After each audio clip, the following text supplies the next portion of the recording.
വളവുകൾ വരുമ്പോഴും ഈ ബസ് നേരെ ആ കുഴിയിലോട്ട് പോകുമോ എന്നുള്ള ആ ഒരു നോട്ടം, കണ്ണു തുറിച്ചുകൊണ്ടുള്ള നോട്ടമാണ് അന്ന് എനിക്കുണ്ടായത്. അന്ന് ഒരു 20 വയസ്സ്, 19-20 വയസ്സേ ഉള്ളൂ.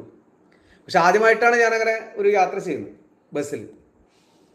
അപ്പോ ഈ ചുരം കയറി പോകുന്ന സമയം നമ്മള് മനസ്സിലാകെ വെപ്രാളം കുടുങ്ങി നിൽക്കുന്ന സമയത്ത് ഇതില് ആ ഡ്രൈവർ ഒരു പാട്ടിട്ടു. ഞാൻ ഒരിക്കലും മറക്കില്ല ആ പാട്ട്. കാരണം നമ്മുടെ എല്ലാ ആ ഒരു ഭയവും കൂടി വരുന്ന ആ ഒരു രീതിയിലുള്ളൊരു പാട്ടാണ്. ആ നിറക്കൂട്ട് എന്ന് പറയുന്ന സിനിമയിലാന്ന് തോന്നുന്നുണ്ട്. ദുഃഖങ്ങളൊക്കെയും പങ്കുവെക്കാം, ദുഃഖഭാരങ്ങളും പങ്കുവെക്കാം. ഞാൻ കുറച്ച് ഫ്രണ്ടിലോട്ടാണ് നീങ്ങി ചെന്നിട്ട് ഡ്രൈവറോട് പറഞ്ഞു, ദയവ് വിചാരിച്ച്, അല്ലെങ്കിലേ ആകെ ഭയപ്പെട്ടിരിക്കുന്നു, ദയവ് വിചാരിച്ച് ഈ പാട്ടൊന്ന് മാറ്റി വേറെ ഏതെങ്കിലും ഒരു പാട്ട് വെക്കുക പറഞ്ഞു. ഇയാളോട് പറഞ്ഞിട്ടൊന്നും രക്ഷയില്ല. കാരണം അയാളെ ശ്രദ്ധ മുഴുവനും ഈ ഒരു ചുരത്തിലേക്കുള്ള ആ ഒരു കയറ്റത്തിന്റെ ആ വളവും അതുപോലെ തന്നെ അങ്ങനെ ശ്രദ്ധിച്ചുകൊണ്ടാണ് ആള് അങ്ങനെ കയറി കയറി വരുന്നത്. അപ്പൊ എന്നോട് പറഞ്ഞു, എന്തായാലും സഹകരിച്ചേ പറ്റൂ, കാരണം എനിക്കിപ്പോ ആ പാട്ട് മാറ്റാൻ, ഞാൻ താഴെ നിന്നാണ് ഇപ്പോ പാട്ട് ഇട്ടത്. അപ്പൊ ഇനി മേലേക്ക് കയറി വെക്കുമ്പോ പിന്നെ ഈ നിയന്ത്രണം തെറ്റരുതല്ലോ, അതിന്റെ ആ ഒരു ബേജാറിലായിരിക്കാം ആളാ പാട്ട് മാറ്റില്ല. അപ്പൊ എനിക്ക് ഈ പാട്ടും ഈ താഴ്വരയും ഒക്കെ കണ്ടപ്പോ ഞാൻ എൻ്റെ ആ സമയം ഒരു സെക്കൻഡിൽ ഞാൻ പടച്ചവനെ നേരിൽ കണ്ടു.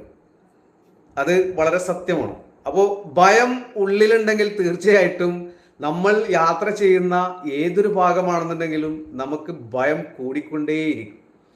പിന്നീട് ഒരുപാട് നാടുകൾ സഞ്ചരിച്ചപ്പോൾ ആ ഭയമൊക്കെ അങ്ങനെ മാറി മാറി മാറി അങ്ങനെയായിട്ട് പോയി. പിന്നീട് ഒരു ദിവസം ഉണ്ടായത്, ഞാൻ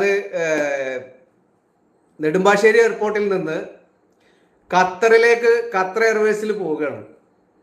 അപ്പോൾ ഫ്ലൈറ്റ് അതിൻ്റെതായിട്ടുള്ള ഒരു ദിശയിൽ കറക്റ്റായിട്ട് റൺ ചെയ്തുകൊണ്ടിരിക്കുന്ന സമയം വലിയ ഒരു മഞ്ഞിന്റെ ആ ഒരു ഇതിൽ നമ്മിപ്പോ ആകാശത്തിൽ കാണുന്ന ആ ഒരു പുകപടലം പോലത്തെ സംഭവം തന്നെയാണ്. അതുപോലെ തന്നെയാണ് ആകാശത്തും നമുക്ക് ആ ഒരു മിററിന്റെ സൈഡിൽ ഇരുന്ന് കഴിഞ്ഞാൽ നമുക്ക് കാണാൻ കഴിയുന്നത്.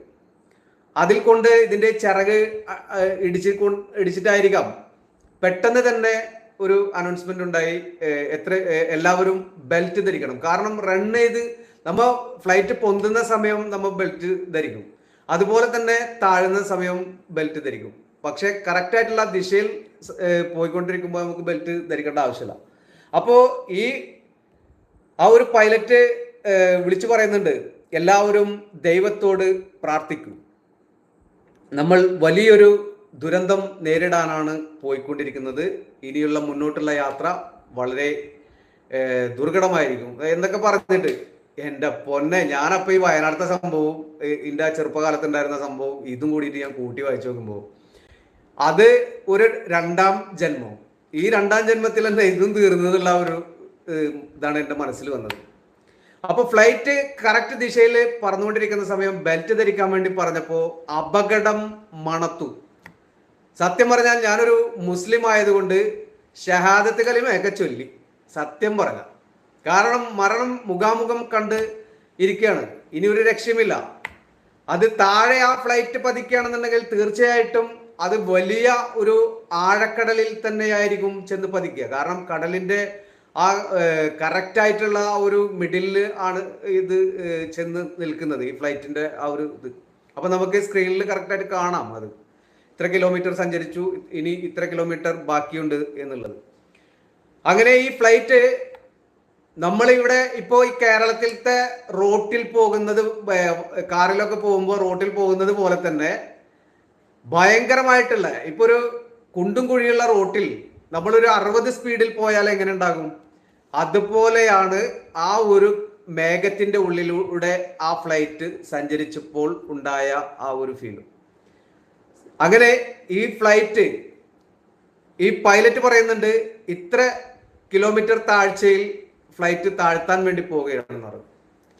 ആ വ്യക്തി അവരും മരണം മുഖാമുഖം കണ്ട ആ ഒരു രീതിയിൽ തന്നെയാണ്. ഉടനടി ആ ഫ്ലൈറ്റ് എത്രയോ കിലോമീറ്റർ താഴ്ചയിൽ പെട്ടെന്ന് തന്നെ ആ എഞ്ചിൻ ഓഫാകുന്ന ഒരു ശബ്ദം പോലെ നമുക്ക് തോന്നുന്നത്. പെട്ടെന്ന് താഴെ ഇട്ടു. പിന്നീട് ആ താഴ്ചയിൽ നിന്നുകൊണ്ട് അത് പറന്ന് മെല്ലെ ശരിയായിട്ടുള്ള ദിശയിലെത്തി. അന്ന് ഖത്തറിലെത്തി 3 ദിവസമാണ് ഈ സംഭവം ഞാൻ ഓർത്തെടുത്തത്. അതുപോലെ തന്നെ അബുദാബിയിൽ നിന്നും നമ്മുടെ കാലിക്കറ്റ്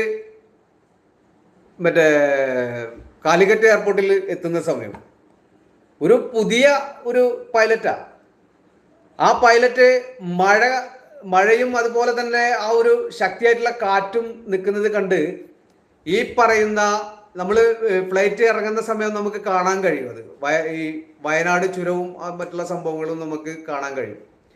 അപ്പോൾ കറക്റ്റായിട്ട് ഇത് റൗണ്ട് ചെയ്ത് വരുന്ന സമയം ഈ വയനാടിൻ്റെ ആ ഒരു മലകളും അതുപോലെ തന്നെ ഈ മഞ്ഞ് നിറഞ്ഞു നിൽക്കുന്ന പുക പിടിച്ച പോലുള്ള ദൃശ്യവും ഫ്ലൈറ്റിലിരുന്ന് നമുക്ക് കറക്റ്റായിട്ട് കാണാൻ കഴിയുന്നുണ്ട്. അപ്പൊ ഞാൻ വിചാരിച്ചു, ഇതെന്താ, നമുക്ക് കാലിക്കറ്റ് എയർപോർട്ടിലാണല്ലോ പോവേണ്ടത്, ഇതെങ്ങോട്ടായി ഇവര് ഈ വയനാട് ചുരത്തിന്റെ ആ ഒരു ദിശയിലേക്ക് പോകുന്നത് എന്ന് ഞാൻ എൻ്റെ അടുത്തുള്ള ആ ഒരു സുഹൃത്തിനോട് ചോദിച്ചപ്പോൾ ആ വ്യക്തി പറയാണ്, നല്ല കാറ്റും മഴയും ഉണ്ട്, അതുകൊണ്ടായിരിക്കും ചിലപ്പോൾ ഈ ദിശ തെറ്റി എടുക്കുന്നത് എന്നുള്ളത് പറഞ്ഞു. അപ്പൊ ഞാൻ കുറച്ച് ആശ്വസിച്ചു. പിന്നീട് നോക്കുമ്പോൾ എൻ്റെ പൊന്നു സുഹൃത്തുക്കളെ, ഈ ഫ്ലൈറ്റ് ഈ വയനാട് ചുരത്തിന്റെ ആ ഒരു കറക്റ്റായിട്ടുള്ള ഭാഗം സഞ്ചരിച്ച് പിന്നീട് വരുന്നത് സത്യം പറഞ്ഞു കഴിഞ്ഞാൽ ഒരു 3 തെങ്ങിന്റെ ഉയരത്തിലാണ് പിന്നീട് ഈ ഫ്ലൈറ്റ് താഴ്ചയിൽ പറന്നത്. നമുക്ക് കറക്റ്റ് താഴെയുള്ള വാഹനങ്ങൾ പോകുന്നതും അതുപോലെ തന്നെ എല്ലാ സംഭവങ്ങളും കോഴിക്കോടിന്റെ ആ ഒരു ടൗൺ മൊത്തം പരിചയമുള്ളത് കൊണ്ട് എനിക്ക് പുതിയ സ്റ്റാൻഡ് പോലും എനിക്ക് വളരെ കറക്റ്റായിട്ട് മനസ്സിലാക്കാൻ കഴിഞ്ഞു. അങ്ങനെ ആ ഒരു താഴ്ചയിൽ പറന്നുകൊണ്ട് പിന്നീട് അത് ലാൻഡ് ചെയ്തു. അപ്പം 3 അപകടം ഞാൻ ഷഹാദത്ത് കലിമ ചൊല്ലിക്കൊണ്ട് മുന്നോട്ട് പോകുന്നു. അപ്പൊ എൻ്റെ 3ാം ജന്മം എന്നാണ് ഞാൻ ഇപ്പോഴും ചിന്തിച്ചുകൊണ്ടിരിക്കുന്നത്. ഇനി നമുക്ക് അങ്ങനത്തെ ഒരു 3ാം ജന്മോ 2ാം ജന്മോ അങ്ങനെയൊന്നും ഇല്ല. നമ്മൾക്ക് അപകടം സംഭവിക്കുക, അതല്ലെങ്കിൽ നമുക്ക് പെട്ടെന്നുള്ള ആ മരണം സംഭവിക്കുക എന്ന് പറഞ്ഞാൽ തീർച്ചയായിട്ടും ഇപ്പോൾ ഈ ഇരുന്ന ഇരിപ്പിൽ ചിലപ്പോൾ ഈ ബിൽഡിംഗ് ഇടിഞ്ഞ് താഴേക്ക് വരാനും സാധ്യതയുണ്ട്. അതല്ലെങ്കിൽ ഇപ്പോൾ വയനാട് ചുരം എന്ന് പറയുന്നത് ഇവിടുന്ന് 30 കിലോമീറ്റർ സ്ട്രൈറ്റ് നോക്കിക്കഴിഞ്ഞാൽ 30 കിലോമീറ്ററേ ഉള്ളൂ ഞാൻ താമസിക്കുന്ന വീടും വയനാട് ചുരവും കൂടിയ. അപ്പൊ അങ്ങനെ നോക്കുകയാണെന്നുണ്ടെങ്കിൽ അവിടെ നിന്ന് ആ മല ഇടിഞ്ഞു വരിക അങ്ങനെ എന്തെങ്കിലും ഉണ്ടായിട്ടുണ്ടെങ്കിൽ തീർച്ചയായിട്ടും ഈ വീടും ഒക്കെ ഒരു ക്യാരൻ ബോർഡിൽ സ്റ്റൈഗർ അടിച്ച് കോയിൻസ് തെറിക്കുന്ന പോലെ ഉണ്ടാവുള്ളൂ. അപ്പോൾ നമുക്ക് നമ്മുടെ മരണത്തെ ഒന്നും ഒരാൾക്കും വിധി എഴുതാൻ പറ്റില്ല. തീർച്ചയായിട്ടും അങ്ങനെ തന്നെയാണ്. നമുക്ക് മരണത്തിന്റെ ആ സമയം വരുമ്പോൾ നമ്മുടെ മനസ്സ് പതറിപ്പോകുമത്രേ. നമുക്ക് ഒരു ബുദ്ധിയും ഉണ്ടാകില്ല. നമ്മ എങ്ങനെ രക്ഷപ്പെടും എന്നുള്ളതിനെ കുറിച്ച് നമുക്ക് ചിന്തിക്കാൻ പോലും ആ സമയം നമുക്ക് ഒരു ബുദ്ധി വരില്ല അത്രേ. കാരണം മരണം അങ്ങനെയാണ്. 1985 മുന്നറിയിപ്പ്. വയനാടിന്റെ സർവ്വ സൗന്ദര്യവും ആവാഹിച്ച ഇടങ്ങളാണ് ചൂരൽമല, മുണ്ടക്കൈ, അട്ടമല, ഭൂമിക. കണ്ണിൽ നിറഞ്ഞ് കയറുന്ന പച്ചപ്പും വിസ്മയിപ്പിക്കുന്ന കോടമഞ്ഞും സൂചിപ്പാറ വെള്ളച്ചാട്ടവുമൊക്കെ ചേർന്ന് രൂപാന്തരപ്പെടുത്തിയ ഇടം. പ്രദേശത്തിന്റെ ഈ സൗന്ദര്യ സാധ്യതയാണ് ചൂരൽമലയെ സജീവ ജനവാസ വിനോദസഞ്ചാര മേഖലയാക്കി മാറ്റിയത്. റിസോർട്ടുകൾ, ഹോം സ്റ്റേകൾ, ഹോട്ടലുകൾ, സ്കൂൾ കെട്ടിടങ്ങൾ, വ്യാപാര സ്ഥാപനങ്ങൾ. ചൂരൽമല ചെറുപട്ടണമായി വളർന്നു. ഒരു 4 പതിറ്റാണ്ട് പിന്നിലേക്ക് പോയാൽ ആദിവാസി ജനവിഭാഗങ്ങളും തോട്ടം തൊഴിലാളികളും അവരുടെ ലയങ്ങളും മാറ്റി നിർത്തിയാൽ 10ഓ 20ഓ കുടുംബങ്ങൾ മാത്രം തിങ്ങിപ്പാർത്തിരുന്ന ഒരു പ്രദേശമായിരുന്നു ഇവിടം. എന്തുകൊണ്ടെന്നാൽ തദ്ദേശീയരായ വയനാട്ടുകാർക്ക് ആ ഡയറിന്റെ ഭൂമിശാസ്ത്രം അറിയാമെന്നത് തന്നെ. മുണ്ടക്കൈയുടെയും ചൂരൽമലയുടെയും അട്ടമലയുടെയും ഒക്കെ ഉരുൾപൊട്ടൽ ചരിത്രത്തിന് വയനാടിന്റെ ചരിത്രത്തോളം പഴക്കമുണ്ടെന്ന് പഴമക്കാർ പറയുന്നു. അക്കാലത്ത് തദ്ദേശീയരായ വയനാട്ടുകാർ ആ പ്രദേശത്ത് പണം നൽകി ഭൂമി വാങ്ങില്ലായിരുന്നത്രേ. വില വലിയ തോതിൽ സാന്നിധ്യം ഇല്ലാത്തത് കൊണ്ട് തന്നെ ഉരുൾപൊട്ടൽ അപകടങ്ങൾ വലിയ വിനാശം അക്കാലത്ത് ഉണ്ടാക്കിയിരുന്നില്ല. എന്നാൽ സമീപകാലങ്ങളിലായി ഉണ്ടാകുന്ന ഉരുൾപൊട്ടലിന്റെ ഗ്രാഫ് പരിശോധിച്ചാൽ ദുരന്തത്തിന്റെ വ്യാപ്തി വർദ്ധിച്ചു വരുന്നത് കാണാം. 1984 ജൂലൈ 1 ചൂരൽമലയിൽ ഉരുൾപൊട്ടൽ ഉണ്ടായി. 14 മരണങ്ങൾ ഔദ്യോഗികമായി സ്ഥിരീകരിച്ചു. 11 ആദിവാസികളും 3 തോട്ടം തൊഴിലാളികളും മരിച്ചു. 1992 45 കിലോമീറ്റർ അകലെ പടിഞ്ഞാറത്തറ കാപ്പിളത്ത് ഉണ്ടായ ദുരന്തത്തിൽ ഒരു കുടുംബത്തിലെ 11 പേർ മരിച്ചു.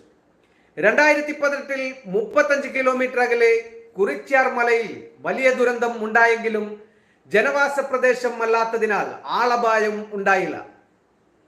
2019 ഓഗസ്റ്റിൽ 15 കിലോമീറ്റർ അകലെ പുത്തുമലയിൽ ഉണ്ടായ ഉരുൾപൊട്ടലിൽ 17 പേർ മരിച്ചു. 5 പേരെ ഇനിയും കണ്ടെത്തി.